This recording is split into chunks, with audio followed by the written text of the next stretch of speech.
The island of Sodor had many visitors, and Sir Topham Hatt had scheduled more trains. Gordon, the big engine, had to work harder than ever before. "Come on," he called to the coaches. "Come on, come on, come on. The passengers rely on me to be on time."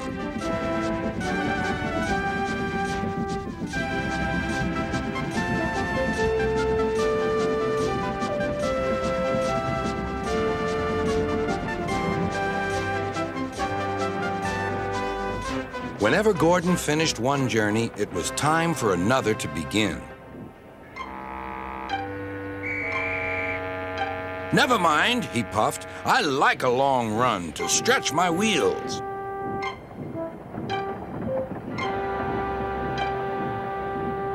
Even so, Sir Topham Hatt decided that Gordon needed a rest.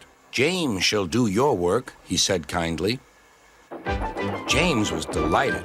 He liked to show off his smart red paint and was determined to be as fast as Gordon.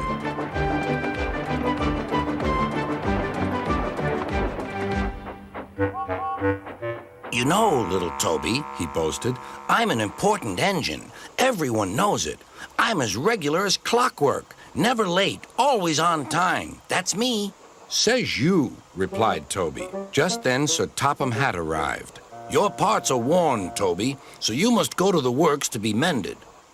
"Can I take Henrietta, sir?" "No. What would the passengers do without her?" Toby saw Percy by the water tower. "Don't worry, Toby. I'll take care of Henrietta until you get back."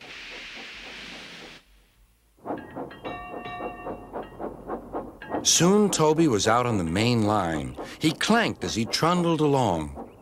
He's a little engine with small wheels. His tanks don't hold much water. He had come a long way and began to feel thirsty. In the distance was a signal. "Good," he thought. "There's a station ahead. I can have a nice drink and a rest until James has passed." Toby was enjoying his drink when the signalman came up. He had never seen Toby before. Toby's driver tried to explain, but the new signalman wouldn't listen. "We must clear the line for James with the express. You'll have to get more water at the next station."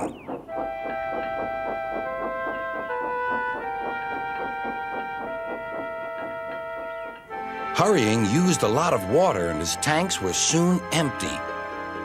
Poor Toby was out of steam and stranded on the main line. "We must warn James," said the fireman. Then he saw Percy and Henrietta. "Please, take me back to the station. It's an emergency." Henrietta hated leaving Toby. "Never mind," said Percy. "You're taking the fireman to warn James. That's a big help." Henrietta felt much better.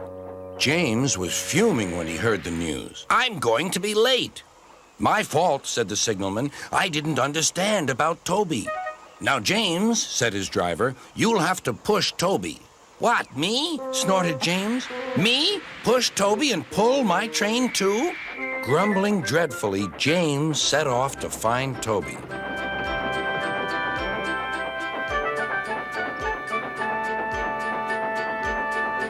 He came up behind Toby and gave him a bump. "Get on, you!"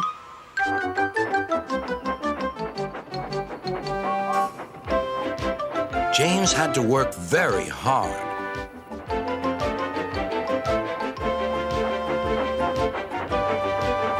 When he reached the workstation, he felt exhausted.